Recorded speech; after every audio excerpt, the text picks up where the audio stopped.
All right, good afternoon, everybody. You're all aware who I am, Sheriff Joe Lombardo, Clark County. Um, there's going to be a little bit different orchestration in this press conference as compared to the rest. What I'm going to do right now, I think it's important that we address the victim issues we are experiencing and the resource issues that we are experiencing. So I'm going to key on that, on the original portion of this, and then subsequently, Commissioner Sisolak is going to provide some donation information and acknowledgement. And then after that, I will come back to the podium and address the overall investigation, where we stand and where we are going. Now, reference the investigation piece, I don't want to repeat of what I experienced yesterday. It's an ongoing investigation, so I'll be limited in the details that I provide you, but hopefully we can get through this with some modicum of decorum. So please don't rush me all at once. When we get to the question phase, I will identify you if you just raise your hand. Sound fair? All right, we'll get through this.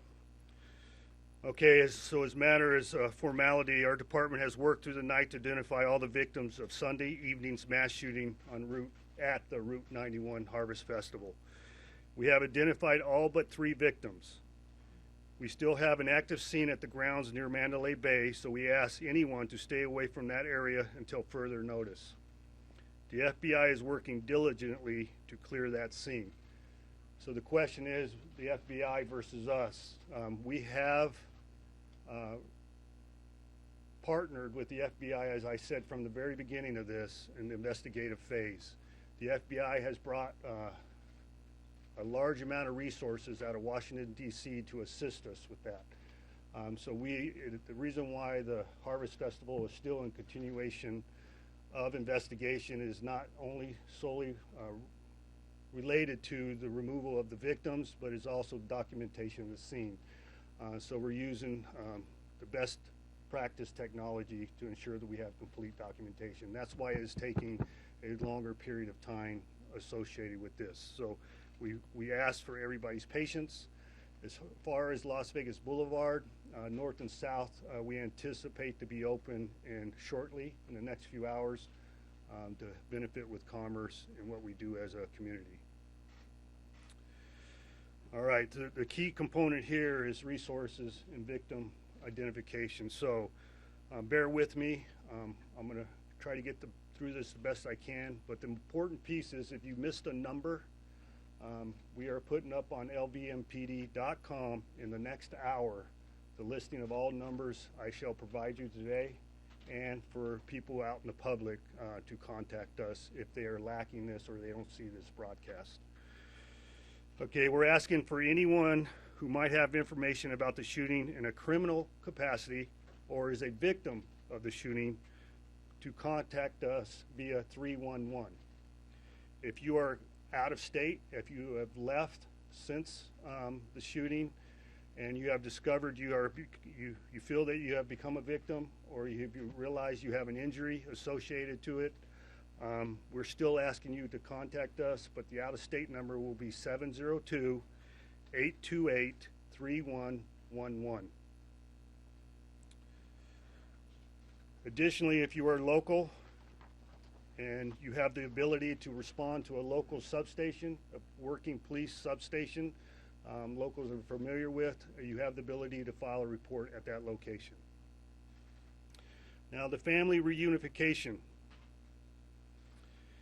All that is occurring at the Family Resource Center at the Convention Center located at 3150 Paradise Road. You can go there to file a missing person report. You can go there to have contact with the coroner's office. You can go there to get answers to your questions as far as family reunification. The phone number, if you have left the area, is 1-866-535-5654. Now, we went through a little short process here recently where that number was down. We provided a separate number, but we will go back to that original number because we have the technical aspects of that fixed. So I want to be very clear on the difference. If you are reporting a crime or you feel you are a victim of a crime, 311 is your outlet. or a local police substation. If you are looking for victim information or family reunification, the Family Resource Center on Paradise Road is your point of contact. Now, personal property. We were getting several questions throughout yesterday and continuing today on people attempting to recover their personal property from the Route 91 scene. We are working out the details of that. We're in the planning phase of that, and we will have an answer for that in the next couple hours. So lvmpd.com will provide an answer to that probably before we have another press conference. But we are working diligently to get individuals who left personal property at the scene back to them as soon as possible. I anticipate it will not take place at the Route 91 location, but I do not want to give you furtherance of clarification at this point. So you will be provided that. The other issue is donations. As you can imagine, in any critical incident, the outpouring of support from private citizens, corporations, and everybody else associated with concern for the victims is overwhelming. And we appreciate that. But it comes a point where we can't manage it. Now, the Red Cross is unable to manage it. We are unable to manage it at the substations. So if it's hard goods, such as water or canned goods or stuff that will not become perishable, 3 Square and Catholic Charities is accepting those donations. So we're asking you to provide that information to your listening public and to accept donations at that point. So the areas of, and let me give you the addresses for those. So Catholic Charities is obviously at 1501 Las Vegas Boulevard North, and 3 Square is located at 4190 North Pecos Road. At this point, I will acquiesce to Commissioner Sisolak, and he will give you an update on the donation phase of this as far as victim satisfaction, and then I will return and we will conduct a Q&A associated with the investigation. Commissioner. Thank you, Sheriff, and we appreciate you all being here today to give you a bit of an update on where we stand. The fund that the Sheriff and I set up yesterday has now surpassed 53,000 individual donations. It's in excess of $3.7 million as we speak. I want to bring especially, we need a lot more resources. We're going to need a lot more money. We've got individuals that are going to need future surgeries and help and so forth moving forward. I want to acknowledge a few special individuals not included in that total of $3.7 million. Last night, a private citizen called both the Sheriff and I and contributed $500,000 to the fund. That is not included in that total. This morning, Wayne and Kathleen Newton called me, and they have donated $100,000. That is not included in that total. For those who want to contribute and don't want to do it on GoFundMe, you can make a check to Las Vegas Victims Fund and mail it either to the county office, to my office, or to the sheriff's office. But I just got off the phone with Jim Murrin from MGM International, and the sheriff and I both spoke to Jim, and obviously they have stepped up in an enormous manner with this community and everything that they continue to do. And on behalf of MGM and their over 50,000 employees, they have contributed $3 million to this fund. So we appreciate everyone's support, the donations from $5 to now $3 million. And there's a lot of need, and we are going to do everything we possibly can to raise money for each of these individuals. So we appreciate you continuing to encourage folks, your viewers and readers, to support the campaign. It's Las Vegas Victims, either on GoFundMe, or you can make a check to Las Vegas Victims Fund. Thank you all very much. Thank you, Sheriff. We're working through the idea of possible distribution. It comes with, we've already got some inquiries. I think it's going to be a few days before we can coordinate how we're going to distribute money. Right now, we're not looking at the minor property losses that some people have called on regarding, backpacks and shoes and phones. We're looking at more major expenses as it relates to, surgeries, medical expenses, funeral expenses, transportation, so forth. But we should have more details with you. We're working through the county office and the sheriff's office to develop something in the immediate future in terms of where people can go, who they can call to start distributing the money that the people are most desperate. So thank you all very much. Okay, just a quick synopsis or current status of the investigation. I won't reiterate what we discussed yesterday in previous press conferences, but we have completed the investigation at the Reno property, and I'm sure the question will be presented, what was recovered there. So it was numerous electronic items, additionally 5 handguns and 2 shotguns, and a plethora of ammunition. So we have served search warrants at 3 separate locations. That would be the room at the Mandalay Bay, the Mesquite location, and the Reno location. Additionally, we served a search warrant on the suspect's vehicle located at the Mandalay Bay. So I'm happy to answer any questions. Sure. Yes, sir. Can you be specific about the modifications to the weapon to make them automatic? There are different versions, what that can be. What were we talking about here? The question was, what are the modifications associated with the weaponry? ATF is participating in that evaluation. I can't give you an answer on whether any of them are automatic or not, but we are aware of a device called a bump stock, and that enables an individual to speed up the discharge of ammunition. I don't want to give you any more details than that, but in partner with the FBI, the ATF, they are sending those weapons back east to the FBI crime lab for further evaluation. Just to be clear, did you say you found that there? The bump stock?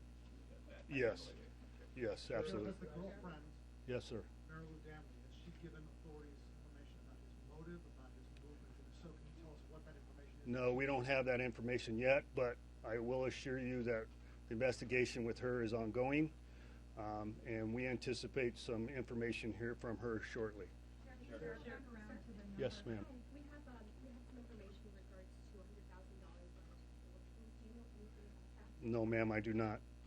Now, here you go. Just let me back up a little bit. There's a lot of information I do know, okay? But it's an ongoing investigation, and when I say I do not know, I may know. But as you can imagine, in a criminal investigation, we want to ensure the continued safety of our community, and then all those questions are answered. And I assure you, this investigation is not ended with the demise of Mr. Paddock. Sheriff, can I ask you a Yes. question here?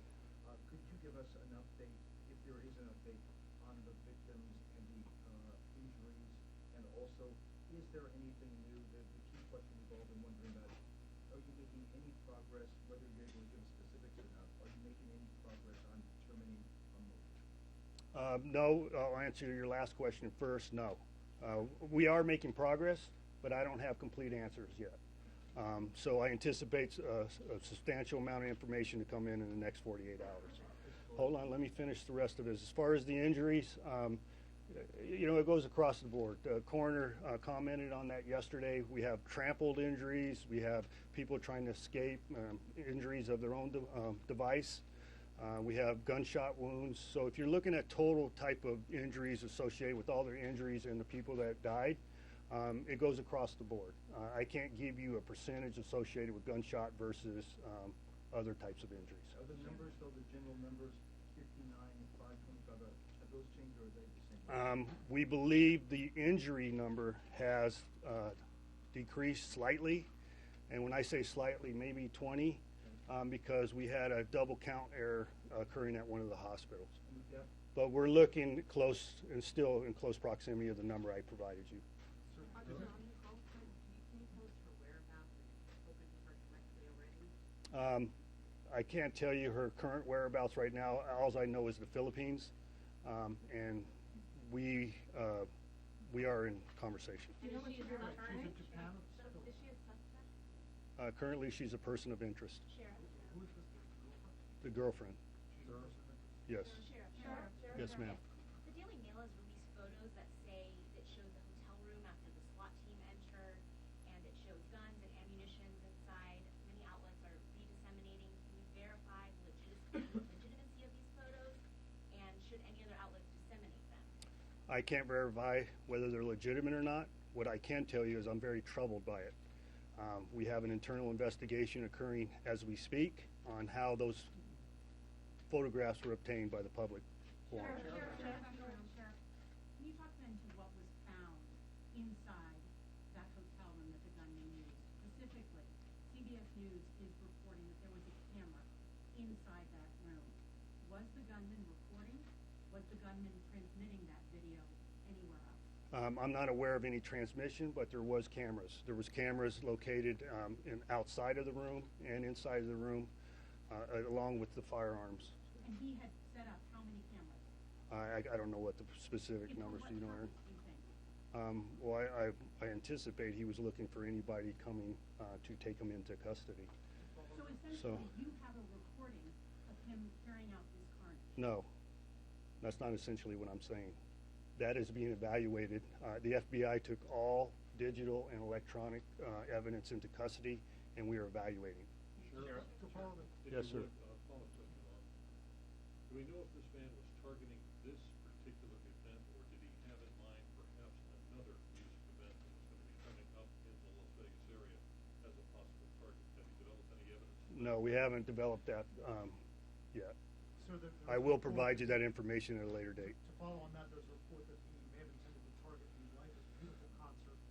We're unable to confirm that. The week before. We're unable to confirm that. Sheriff, I have a question. If after 72 minutes kind of transpired, we're just trying to get clarity as to, why did it take 72 minutes for the SWAT team to go to the hotel room? When the shots were reported to the time when they entered the hotel room at the Mandalay Bay, can you give us a little more specifics about What's how the it clarity? went down? What's the clarity you're Some seeking? specifics as to how it went down, what time the shots rang out, what time you guys got the call. and when- We received a call at 10:08 p.m.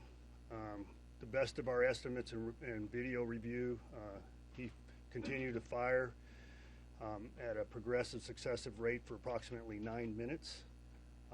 As you can see by any video you see in the public space, it was hard to determine where they were coming from. Once it was evaluated, it was coming from the Mandalay Bay. As you can imagine, how hard it would be to pinpoint the room from the outside. Officers subsequently teamed up, and moved over to the Mandalay Bay in order to locate and engage. But that was in conjunction with the Mandalay Bay security. Now, this is an opportunity for me to tell you something.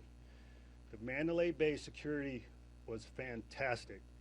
I don't want anybody assuming that they are unsafe by, staying at one of our hotels. We would not have engaged this individual in the time lapse that we did without their assistance. We received information via their dispatch center or their operations center, their call center, from individuals staying within the Mandalay Bay that helped us locate where this individual was sequestered. Hold on, I want to finish her question. All right? And so subsequently, that takes time. As you can imagine, moving from the location of the event, deciding whether you're going to help victims evacuate or you're going to decide whether you're going to take charge and put an element together and go engage this individual. So we have a lot of bifurcation of responsibilities associated, especially in a dynamic event. I want to say kudos to those officers that got together and said, this is what we trained for, active shooter, we're putting an element together, let's go engage this individual and locate them. Okay? And that's what we did.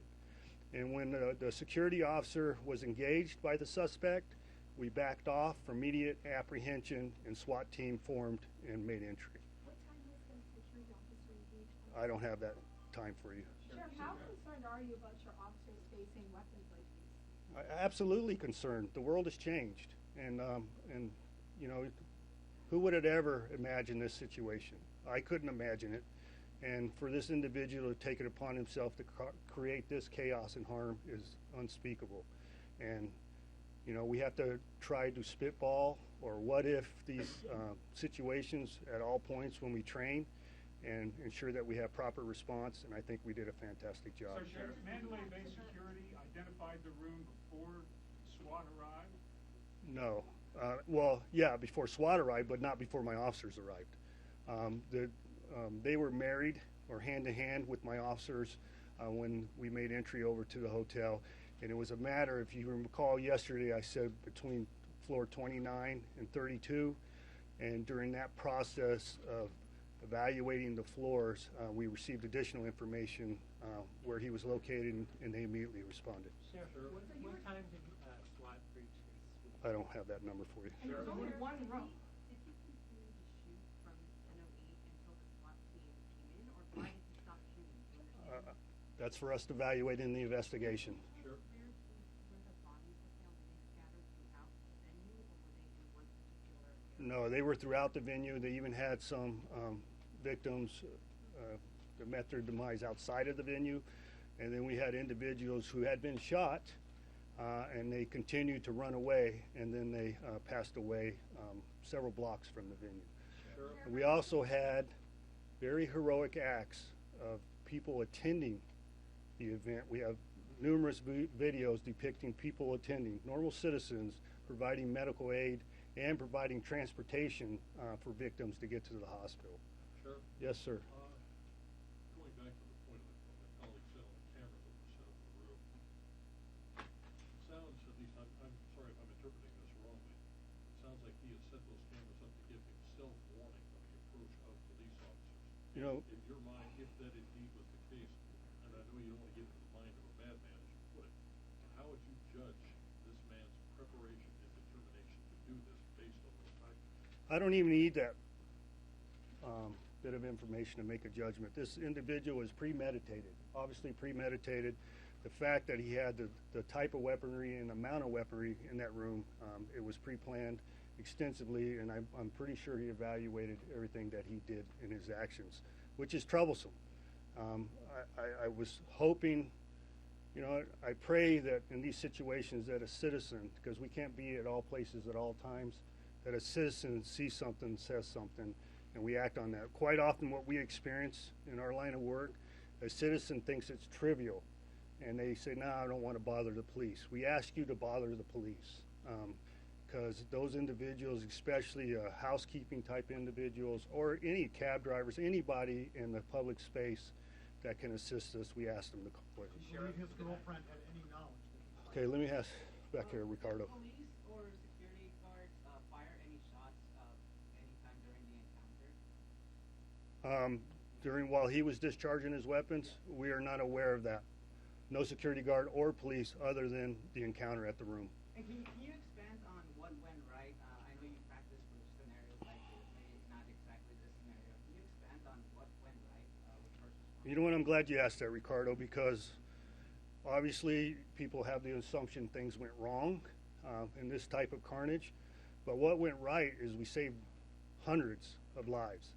In an event, and this guy having the ability with those weaponry, the carnage that could occur outside of what did occur, a lot more was prevented because of our police action in short time and private security action in short time to save some lives. Sure. Could I ask you, With all of this in the room, with the cameras now, the guns, everything else, yesterday you had said that there had been hotel staff inside that room during his stay. Is that still believed? Did he turn away housekeeping? Did housekeeping go in there during this time? The only thing I know at this point is room service was provided. Sheriff, could I ask you, on the motive, and I'm sorry, I just wanted to clarify, do you believe you are going to find the motive for this crime? I absolutely believe that.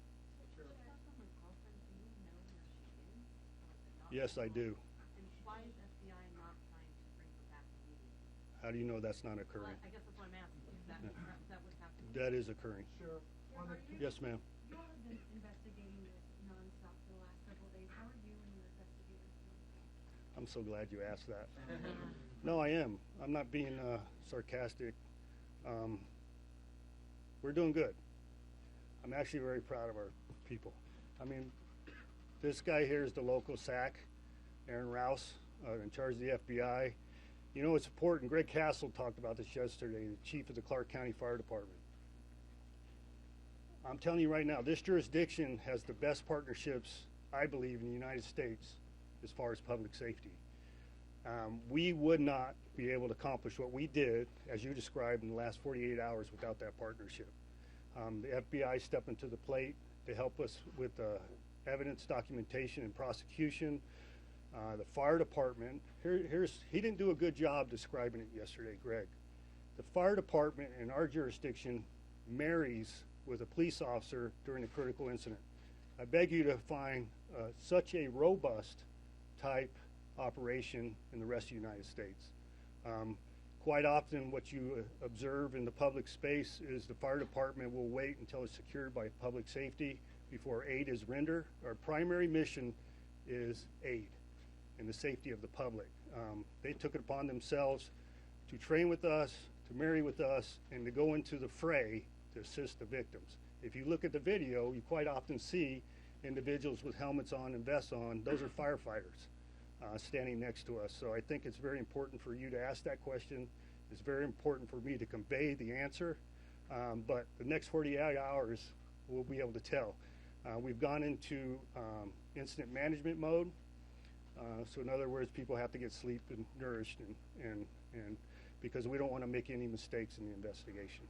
Sheriff, Yes. Do you have any indication what the suspect was doing the day of the attack? Was he We do have some information. I'm not at liberty to say at this point. There's the guy I was just talking about. Make sure you get him on camera. All right? Yes, ma'am. Have you been in communication with the Philippine government? And yes, have they been cooperative with the whereabouts of Ms. Bianca? Yes, we have. Sheriff, a couple of questions. One is. Okay, before we get too long and too contracted in this press interview, I'll answer your questions, Ken. I'll ask a couple additional more, and then I want acknowledgement of the people standing behind me. As you can see, it's a congressional delegation and our other public safety officials, and it's very hard for them to conduct federal government and local government while they're standing behind me. But I think it's important for you to realize their community support, and they want to be there amongst everything else they do to ensure that people understand we're bringing all resources associated with this to bear in order for we meet success. Go ahead, Ken. The first one is to button up the camera's question. There's a report that he had a camera on a service cart in the hallway, and that the security guard was shot. I tell you what, I wish I had some of you on my investigative teams, because it's amazing. It's amazing some of the information you come up with. But I'll confirm it. Yes, one of them was on a service cart. No, the other question is the one that I wanted to get to. You talked about motive. You talked about premeditation. You want to learn why he did what he did. Videos. Can you tell us the number of interviews you're going to have to do that? You talked about you're reviewing cameras, videos, computers. Who did he last talk to? I'll give you a global answer on that. Yes to everything you said. Yes, we are evaluating all that. I can't give you, because the number's changing. It's fluid, Ken, on the number of videos we're evaluating. Just on body camera videos, we had over 67 videos we evaluated. Okay? So you would say, well, you had a lot more officers at the event than that, Sheriff. You only had 67? No, not all officers are assigned cameras because they work an investigative function or plain clothes. But when they take on the role of special events overtime, we don't require them to wear body cameras. So we are evaluating those cameras as we speak. We have 90% of that done, but then we have all the common public space cameras that we're evaluating. And I can't remember the rest of your question. I'm sorry. Well, we're also talking about the computers and his cameras. Right. So a lot of this, you're probably saying, well, Jesus, Sheriff, it's 2017. How come it's taking so long for you to evaluate that? Because it's evidentiary. There's chain of custody issues associated with that. We have to ensure we're dotting the I's and crossing the T, because you know there's criminal defense attorneys out there, right? And there's this thing called the Constitution. We have to ensure that we're abiding by that, and we ensure that, I don't know if we have possible future prosecution. You heard me say that we're comfortable that we have the suspect in the custody, but something more may come of that investigation. And I want to understand the motivation that you describe, okay, to prevent any future incidents. And, did this person get radicalized unbeknownst to us? And we want to identify that source. And who did Mr. Paddock last speak? Hold on a second, and then I'll answer the president question. Does the congressional support include gun control? That's not for this forum. That's a long, contracted discussion. That's not for this forum. Still part of In regards to the president's visits, the president will visit tomorrow. any security measures the city is taking, and if you can, tell us what the president's plan while he visits Las Vegas, how long he will be here for. I also know that it's been reported that he will meet with the local sheriff. I'm assuming that will be yourself. I'm the only one. And the mayor and the governor. So could you please give us? You're correct in who he's visiting, and it is a matter of secrecy and OPSEC, operational security, that I can't give you his travel plans, and that will be obviously provided in close proximity of his arrival. Any information on if he will visit the hospital, or he will visit? Ma'am, I can't answer that question because of operational security, but as you very well know, you have the resources to determine that upon his arrival, and I can't speak to what his agenda is. What I can tell you on part of your question was what is normal protocol when the president or the vice president or anybody of dignitary space of that equality, we ensure of their safety by the joining forces, basically. It takes a great deal of resources to ensure the safety of the president, and we will provide that because of our public cooperation. Through NHP, North Las Vegas, Henderson, Boulder City, as you can imagine, all the people will come to bear. Now, an important piece on that is the president's visiting. Route 91 investigation, and if you recall, I'm a police department, so we have over 3.3 million calls a year that we deal with. So we have to continue with our investigations, our response, and normal police business in order to be successful. So I ask your cooperation, and don't get frustrated if I don't have a press conference every 5 minutes, because I have a job to do and my folks have a job to do. So I want to thank everybody for attending today, and hopefully, as a result of your attendance and your broadcasts, this investigation will be not as long as I want it to be. Sheriff, you've been very transparent as far as Metro's de-escalation. Can you say that again? Tactics. Can you say it again, please? Say it again, Rachel. As a local reporter, you have been very transparent in the past about Metro's de-escalation tactics. In Pulse, which was a mass shooting, there was talk at the time of a very delayed police response trying to decide when to make entry. Can you talk about the decision to make entry into Paddock's hotel room? Well, I will not disparage another police department's response, but I will tell you we quite often learn from what other people do. And everything we do on a critical incident is based on a self-evaluation.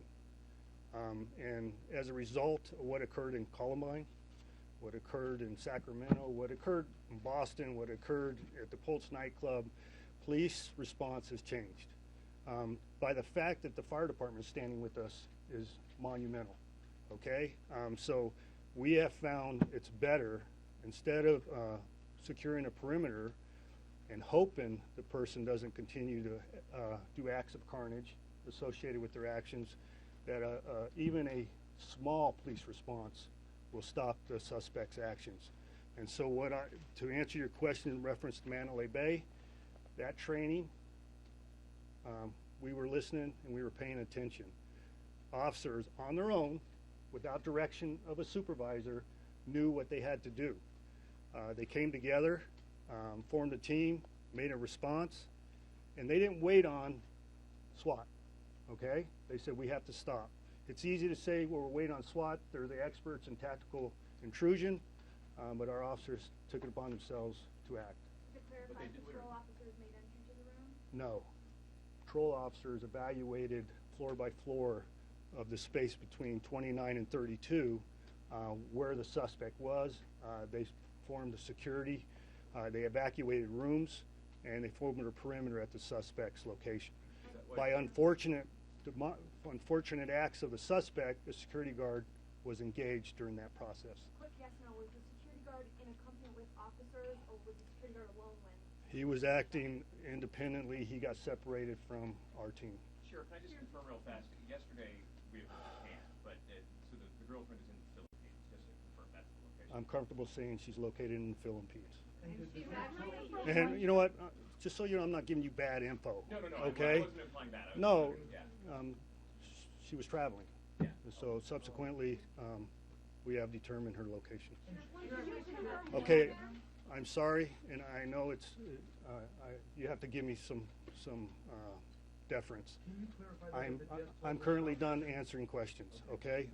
So I want to thank you. Carla, do we have any idea on next conference time? I would say 5 o'clock. Okay, hold on. That's not gospel. Okay, she hasn't talked to me yet. I put her on the spot.